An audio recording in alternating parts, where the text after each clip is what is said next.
Welcome back. It's great to see everybody. Happy 2023. Still, y'all doing okay? Happy New Year. All right, just making sure. Today, we're beginning a new series that we are going to talk about sort of what this year is going to look like. About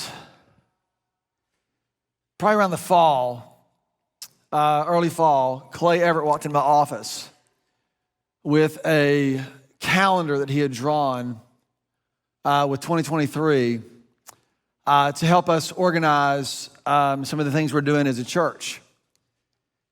And so he drew it in a circle like this. And not only did it draw in a circle, but if you notice, it went counterclockwise. I've never seen a calendar in a circle. And whenever I do anything, it always goes clockwise. I always do that. And so I was a little taken off, and I looked at this over and over again. It's been sitting in my journal for a while, and I keep looking at this going, why do I like this so much? Why is this so intriguing to me? And if you remember last year, we started off January, and we called it Mush Month. Anybody remember this? Like a few of you guys remember Mush Month, right? So this year we're going to mark January something a little bit different. We're going to call January a sketch month, a sketch month. A lot of us, how many of you guys have already picked your word this year? Any picked your word already for this year? Oh, good, not nearly as many as the earlier service, which is good. Because we're going to actually do something very different this year, and I think it's going to surprise you in some ways, because instead of just picking your word and then sharing it with other people, we're actually going to spend some time sharing the process of picking our words. We're going to ask the kind of questions we need to ask to one another. We're going to process some things. For those of you who aren't sure, most of us, when we start the new year, we make this list of promises, also known as resolutions, of all the things we're going to do every day for the rest of the year, or all the things we're never going to do again for the rest of the year. And we all know that doesn't work, because as soon as you blow something, right, you just basically wait till the next year to start all over again. And so for years, we've forsaken this idea of New Year's resolutions and picked a word that would serve as a lens through which you can identify God's work in your life through lots of areas of your life, but it keeps you really focused. This will be my 17th word that I've picked. And very few things have been more accessible and more helpful to me in my own personal sort of processing of my faith and what God's done in my life than this simple exercise of picking a single word and then staying with it for an entire year. And so I don't, and obviously we've taught this, anybody can just pick a word. You can just grab one. You can actually pick someone else's word, which is super fun. We're not going to do that though. But to really go through the process, to see something, to explore something, to consider something that perhaps you haven't yet considered is what I want to spend the month doing. And so we really want to embrace the process in which we pick a word. The reason I like this is that January 2023 begins here, and we're going to go through the entire year. And you're going to show back up in January of 2024, and you're going to be somebody. Something is going to have occurred in you.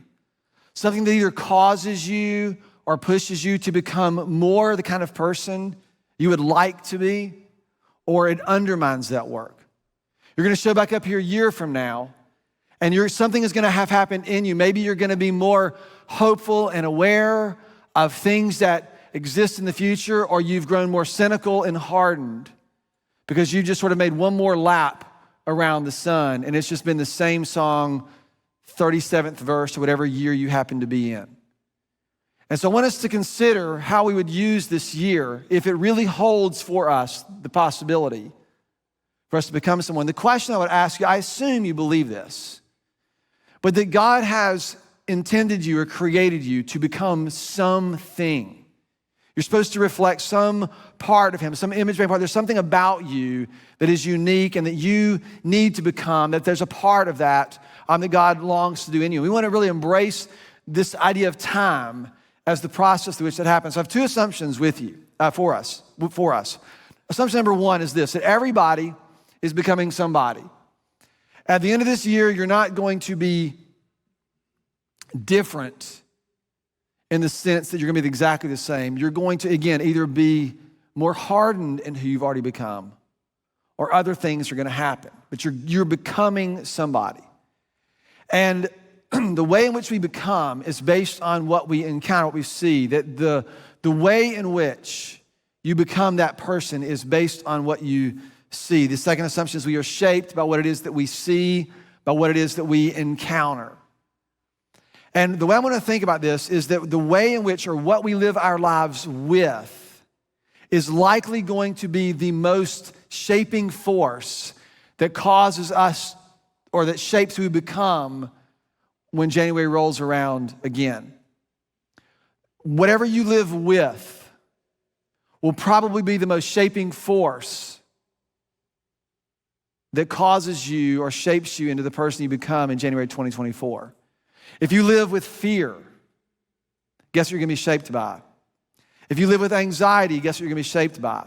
If you live with cynicism, guess what you're gonna be shaped by? If you are surrounded by negativity all the time, guess what is more than likely going to be the shaping force in your lives?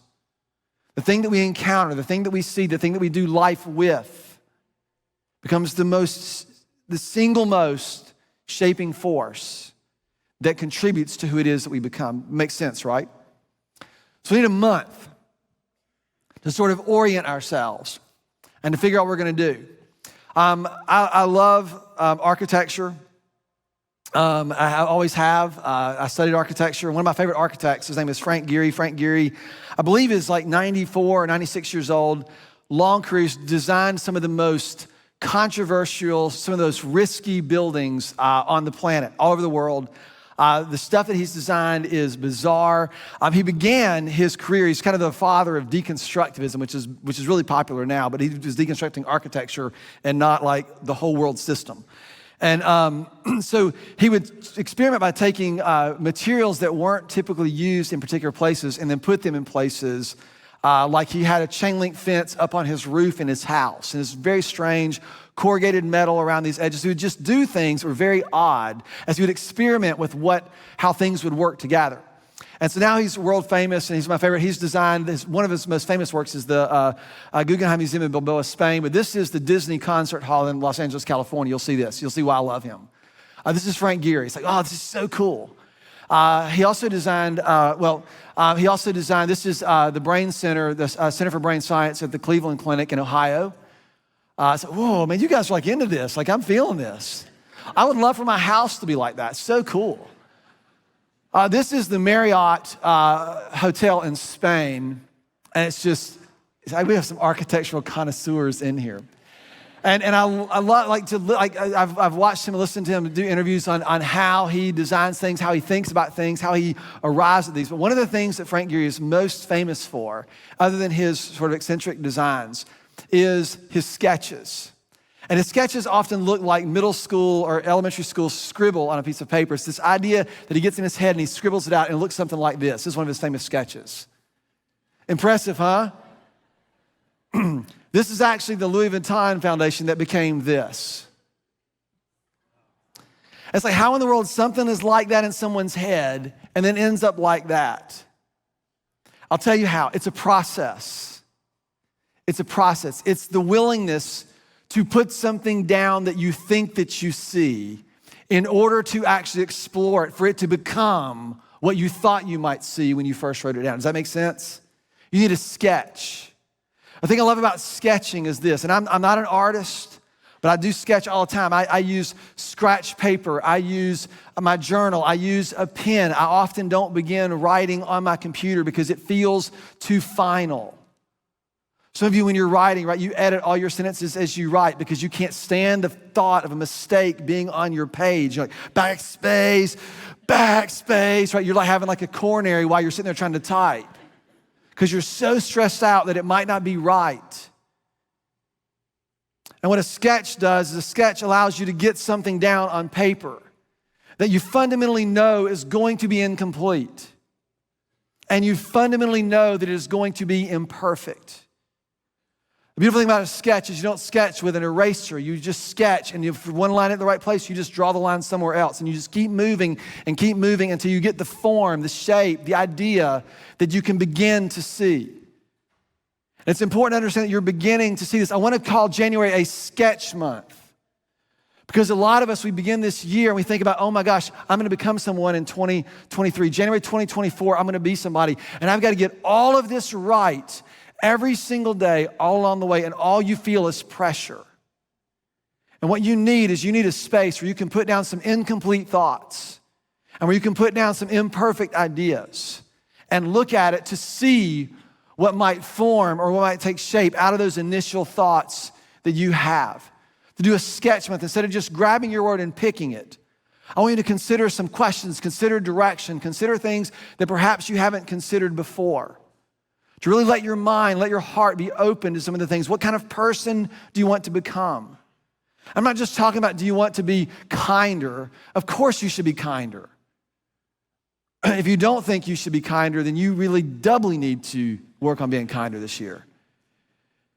But it's not just about the kind of person that you're going to become in terms of your character traits. Are you more like this or that? But I'm talking about the kind of person and what it is that you offer what you actually offer to the world around you, what you contribute to the world around you. In our culture, we are living in a just where it's so pervasive, this idea of suicidal ideation and self-harm. And the reason is because what happens inside of the soul of a person, there's this sort of disintegration, and you come to believe that you don't offer anything valuable to the world around you, to the people around you, therefore be better. The world will be better off without you.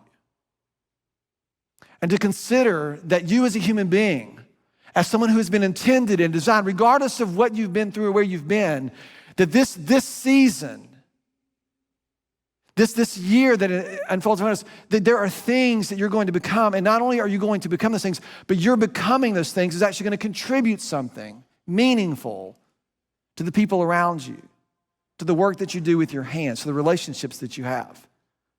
We need a vision for this. And what you need is, and this is not likely, the older you get, the more stuck we get. I'll put myself in that category. We get in our thinking.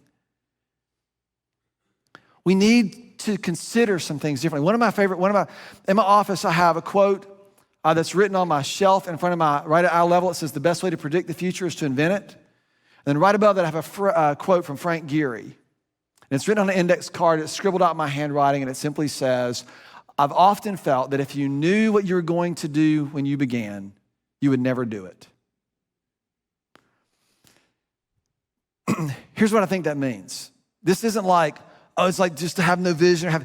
If you look at Frank Gehry's architecture, 25, 30 years ago, he was criticized as ruining architecture because all of the processing that was required during those days, he was willing to risk and to take the kind of risk to turn out and to get to the kind of buildings that you see today.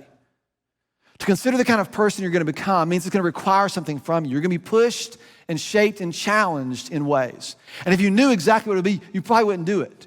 What I think I love about this is what way Frank Gehry approached his architecture, his design, was with a sense of curiosity, but also with a sense of reverence. A sense of curiosity of what could possibly be available, but also a deep sense of reverence for what has been and what doing and offering these kinds of things to the world brings. And I would love for us to consider our future, 2023, with the same description. To look at this year ahead and to be curious about it. Right? We live where there's so much cynicism and disheartening and all the nonsense that we see, that we just sort of lose heart. We basically just sort of put our head down and try to survive, try to get through another day, try to get through another year. When you do that, you lose the curiosity about what could be. What's available? What is there to see, to understand, to learn, to grow, to be curious, but also to be reverent about the future. I'm not talking about being whimsical, but the person that you become, the person that I become actually matters to the kind of future we're going to experience together in relationships as a church. And that who we become actually brings something to bear on the world around us.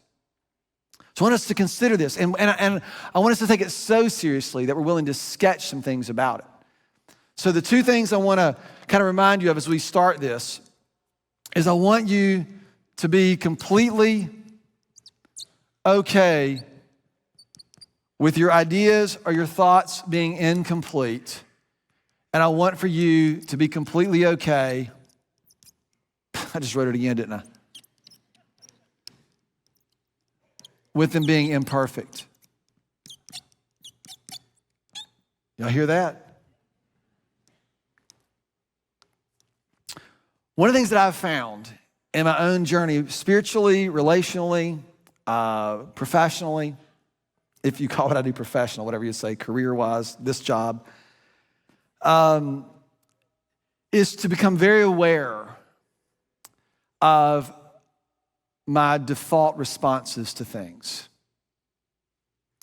So like, the reason I like this idea of a sketch month is it allows us to grab your first thoughts, your first reactions, and write them down. When someone says something, when you hear something, when you encounter something, what do you immediately think or see? What do you observe about it? And to write it down. What I've learned in my own life is oftentimes my first thoughts they're certainly incomplete, but often they're wrong.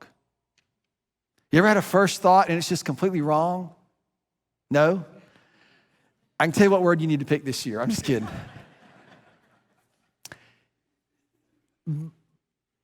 But what we need is a category to be able to think like that without it being an indictment on who we are. To just see what we see, to get curious about what and why and how we see this way. We think this way. My initial perspective is so limited. And I've just gotten very comfortable with that. Because whenever you realize that your perspective is limited and your first thoughts are often incomplete, you can get really curious about what's on the other side of those things. And what I've come to believe about God is He is more concerned about His truth than I am. And if I pursue Him in this way, He is so faithful. He is so faithful to reveal Himself to us, to reveal Himself to me.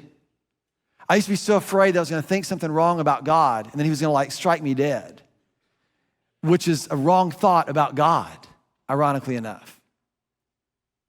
And so I've just tried to get curious. God, who are you? Who are you? Let's do a sketch month. One more thought is that not only is to give yourself permission to be incomplete, have incomplete thoughts in the sketch month, imperfect lives. It's not only a part of the process, it's essential to it. If you don't give yourself that latitude, more than likely, you are only going to grow hardened in what you have already experienced. So that's kind of what's at stake in this.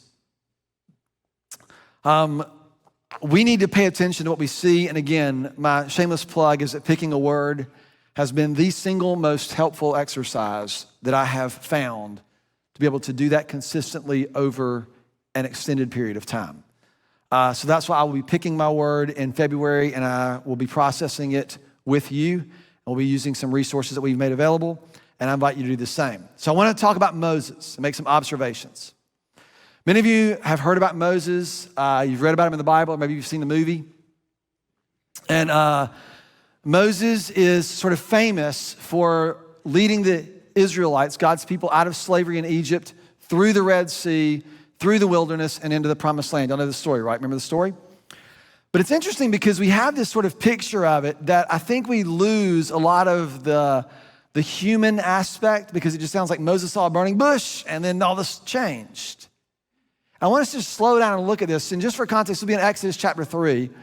But Moses grew up in the household of Pharaoh. So he was very privileged. He had all of the power at his disposal. He was in charge of a lot of things. He made a bad mistake, ended up in an altercation. Someone was killed. And he thought that what he had done would finally be the end of his ability to be in that place. And so he ran away. He ran away. And he left because he thought that what he had done had disqualified him from whatever might be useful in the future. And some of you might feel that way. You feel like whatever has happened to you, whatever you have done has sort of disqualified you. So we show up here in January, and I want you to consider something different. So Moses is out there had run away, and here's where we pick the story up in Exodus chapter 3, verses 1 through 4. Now Moses was tending the flock of Jethro, his father-in-law, the priest of Midian, and he had led the flock to the far side of the wilderness and came to Horeb, or the mountain of God. This is just a really nice way of saying Moses was minding his own business. Moses was just doing what Moses had been doing. He was tending his sheep. He was wandering around looking for food. Moses was doing what he had already done, and here he is. He's out there. Verse 2. There, in this place on the far side of the wilderness, on this mountain of God, the angel of the Lord appeared to him, and there's a lot to this, but I just want to just observe this. There, the angel of the Lord appeared to him in flames of fire from within a bush. And Moses saw that the bush was on fire, that though the bush was on fire, it did not burn up. Now, most of us hear the story of the burning bush, and you just rush right through the thing. But what happened? Moses is out minding his own business, and he turns around. He doesn't even know it's God yet. He just says, that bush is on fire, and it ain't burning. I haven't seen anything like that before. And my point is this. Are there things in your life, maybe in your personal retreat that you did over the break, it was just kind of like I haven't seen that before. I haven't thought that before. Like a hunch. Sometimes things come to me and it's just like a hunch or an idea. I'm like, hadn't thought about that before. Haven't considered it before. Haven't seen that before. Sometimes it's when I'm reading the Bible. Sometimes when I'm having a conversation. Sometimes it's just like It's like the more you get curious about this, the more you see this stuff. I didn't see this before. And it's just stopping to consider something. Most of us, we have this all or nothing, success, pass or fail, black and white view of how God works. It's always like poof, and it's instant, and it's there. And this is not how the story unfolds. Moses is simply out minding his own business, and he sees something he's never seen before. And now that he's seen something he's not seen before, he's now going to have to consider something perhaps he's not considered before. So verse 3, Moses thought to himself. So you have this idea, Moses, and then we get like a thought bubble of what pops into Moses' head. Because there's probably no way out there that the sheep, so if he's talking out loud, that's kind of weird. I will go over and see this strange sight, why this bush does not burn up. Do you notice anything about Moses and his approach that has anything remotely to do with what we just talked about a few minutes ago? What was Moses? He was curious. He walks over there to see what in the world is going on. Now, this is why we need this. Because some of you have hunches, you have this thing that God has said or done or something you have seen, and you just sort of are waiting for it to miraculously kind of combust and become something, no pun intended, and to become something completely cohesive and understandable for you to apply to your life. And you've never gotten curious enough to say, what is this? Why do I think like this? Why am I seeing this? Why is this for me? What's happening here? Verse 4, when the Lord saw that Moses had gone over to look, God calls to him. Now this is the familiar part. God calls to him from within the bush. Says, Moses, Moses. And Moses responds back to this bush. Here I am. Again, do you notice anything about this passage, about the order? When does God say something to Moses? When God saw that Moses had done what? Had gone over to take a look. When he got closer, when he considered, when he started putting some things down, it was at that point that God spoke to him and said, Moses, Moses. And the reason I'm saying this is because what all this is about, this isn't about finding a principle or a plan, a principle that you can apply to your life, a plan that you can execute with your life.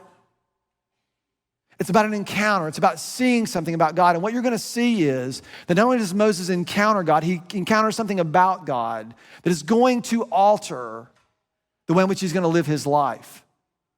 A lot of us, we've encountered God as something that happens, helps us after we die, or something that helps us to have the right principle to execute or operate within some particular circumstance or things that's happening around the year, but we don't have a mechanism that says, or encountered God in a way that makes it a way of life, that makes it something that you're going to do every single day, think about it, and reevaluate or reorient your life to this way. God tells Moses that he's going to use him to deliver his people. He says, I'm going to send you to Pharaoh. You're going to tell him to let your people go. And he doesn't really give him a whole plan. He just invites him. And then they go back and forth. And one of the reasons I love Moses is because I can relate to him. Moses tells God, you don't want me speaking because I stutter and I don't finish my sentences. And I can totally relate to that. I've been doing this for 23 years. I've gotten better at finishing my sentences. It used to be complete, like on your own for the first 10 or 15 years. And so, but it was always this sense that there's, in this, Moses just deals with his insecurity. He just deals with it. Hey, God, you've got the wrong guy. And I don't know if you ever felt like that. Somehow what God is asking or calling, or you don't feel worthy to be the kind of person. I think it's exactly what he's saying. It's like, hey, God, he's like, no. And I love this last part. This is in verse 11. But Moses said to God, who am I that I should go to Pharaoh and bring the Israelites out of Egypt? Who am I that I should go do this thing that you want done? You know what God says? He doesn't even answer his question. He just says, God said, I'll be with you. Don't miss this. It seems as though who Moses thought he was not that important compared to who would be with him. That somehow we're so consumed about trying to figure out who we are and how we're going to be and all this stuff, and God's basically like inviting us into a life with him. Why do you think that might be important? Because who you do life with is more than likely going to be the most shaping force in who it is that you become. This is really important for us to consider and to understand. He doesn't just encounter God and get some next steps, but God says he will be with him. He encounters this God in a way that says he's going to actually be present with him, and not to like escort him or accompany him and then let him go on his merry way, but to actually create a life with him. He creates, or he encounters the reality that God desires for us to live our lives with him, to be in relationship with him. And we look back over the sort of Moses' life and we see who he becomes, and he's led the people out, and 10 commandments and all the things that Moses did. And we think, how did Moses become that way? And here's the big idea. This is what I've been kind of noodling on, sketching out, if you will. That life with God, for Moses to live life with God, is the context from which Moses would become himself. Moses didn't get a strategy or a few principles to apply, and then he executed those well, and then he became. He walked with God. He did his life with God, in God's company, and God's company with him. And out of that place, Moses became, and here's how it applies to you. If that's true for Moses, what if it's true for you? What if your life with God is the context from which you become the person that God has created you to be? Do you suppose that you're going to walk with God? So you're here, right? We're right here, January 8th, beginning of Sketch Month. And some of you are like, man, this is why I came. I'm like fired up about God. I'm committed. Do you think that you're going to walk perfectly with God every day for this entire year? It's not a trick question. Yes or no? What's wrong with you? I'm just kidding, right? Do you think that I'm going to walk with God perfectly? You're like, I hope so. No, I'm not. No, I'm not. I always joke, I hate golf. For those of you who are golfers, I'm sorry. But I always remember like going with people who are good golfers. I'm like, what is this club with the S in there? That's like a sand wedge. I'm like, why would you use that one? In case you hit in a trap. I'm like, I thought you were good. Because the idea, right, you gotta, it's not about how perfectly you do something. It's about what happens to you. And what most of us, our approach is we try to change and we don't change, and we go, I'll just wait till next year. Or we try to change and we don't change, and we say, well, that's just who I am or how I am. And what you need is you need a place, a way to remind you that God is with you and that it is his intention for you to become. And we need to increasingly get vision of that, knowing that it is incomplete. If you are 35 years old, you do not know what kind of person you are going to fully become when you're 55 years old.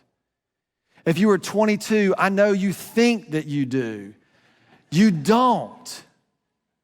And it's okay. It's okay. Because God intends for us to bear his image. And his work in us is designed, and it's always working to ensure that as we walk with him and live with him and listen to him and take our cues from him, that we actually become more reflective of his heart in our lives and then for the sake of the world. This is a very different way of thinking about my one world. I get it. My one word. I get it. But it's so important for us to really embrace this process. In order for you to develop personal vision,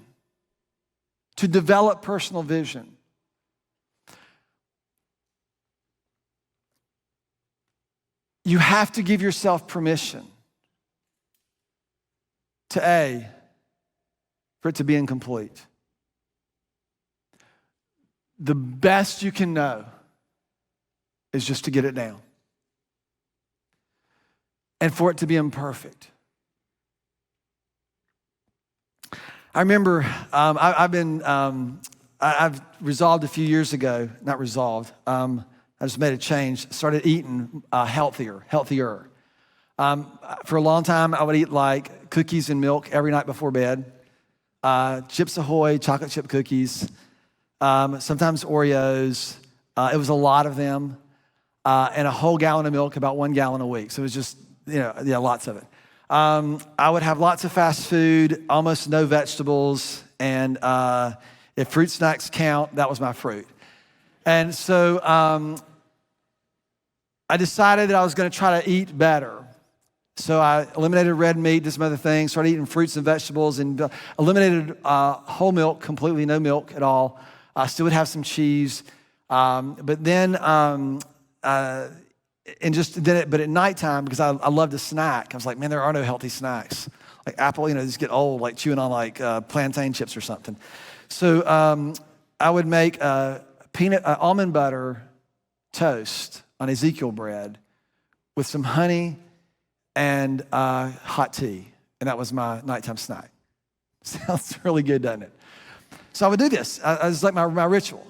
So I'm eating 2 pieces of almond butter toast and my honey. And, as the world goes, you blow it at dinner time and you end up going like PTs or something, right? You know what I'm talking about? And you like wolf down a hamburger, cheese, those delicious fries that are so good. Brah! And as soon as you're done, you're like, I feel like I'm gonna die. Then you come home and you've already blown dinner. So what are you gonna do? Cookies and milk, baby. Why? Because you can just wait until the next day and start all over again. And you know what I found one of the most important disciplines for me became whenever I would have a dinner that I wasn't proud of? For snack, I would have almond butter toast on Ezekiel bread with honey and tea. To reorient myself to what I knew that I really wanted. And that I really wanted cookies and milk, to reorient myself. So that I went to bed. I finished that day inclined in the direction that I wanted to begin the next one. So why do I tell you this? Because these imperfect days that you have,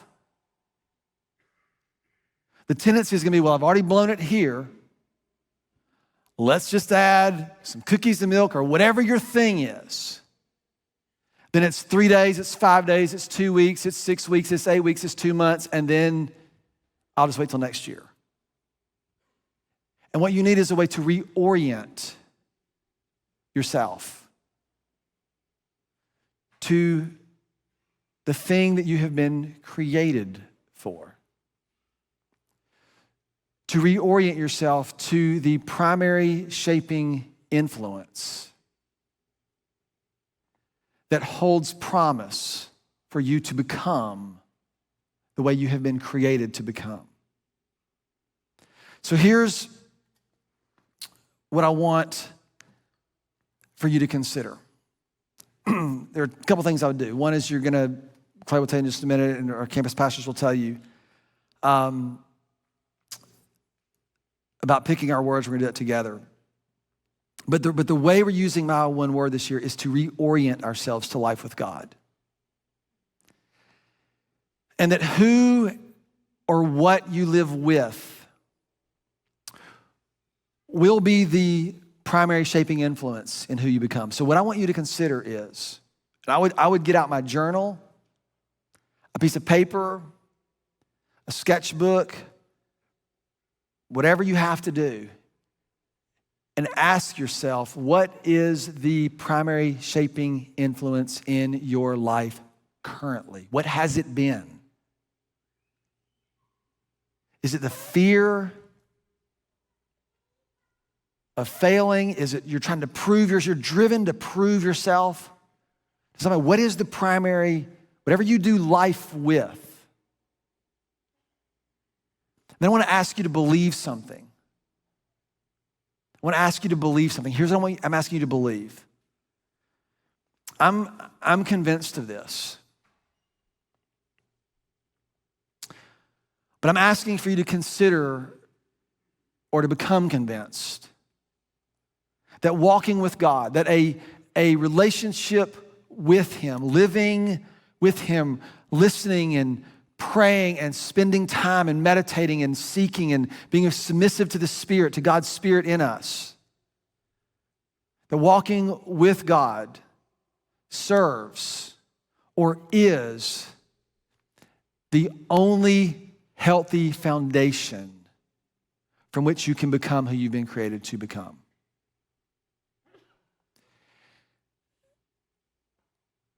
Everything else is malformation.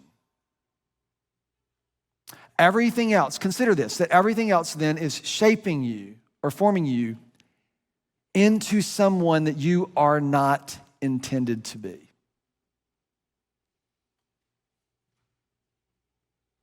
That's a big thing to consider.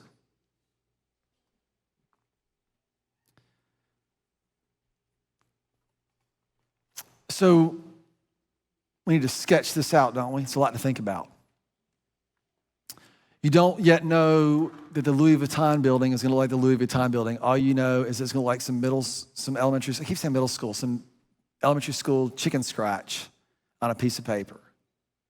But I can assure you one thing, you will never see what it's going to look like unless you first put down the chicken scratch on the piece of paper.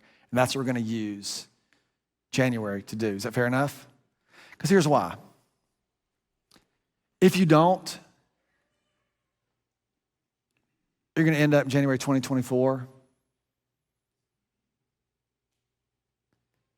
in just a more hardened version of the trajectory that you may currently be on. Unless, right, we take advantage of this. Fair enough? Father, I thank you that you have invited us into a relationship with you, to live and to commune and to dwell. That's the language. Father, that we live as those who have been forgiven, that our sin has been removed because of the sacrifice of your Son, Jesus. And this life, this way of life is available to us because of his resurrection. So, Father, help us to believe and to trust that it is out of that place that we will become, that we will experience what you have promised to do. You are faithful to complete the work that you have begun within us. So, Father, as we embark on this adventure, we want to be close to you. We want to sense your presence. And I ask, Father, that you would guide us and help us along the way as we become the kind of people you've created us to become. May each day in this week be immensely profitable and helpful to that end. And help us to be aware of it. And I ask all this in your son, Jesus, who is our King. Amen.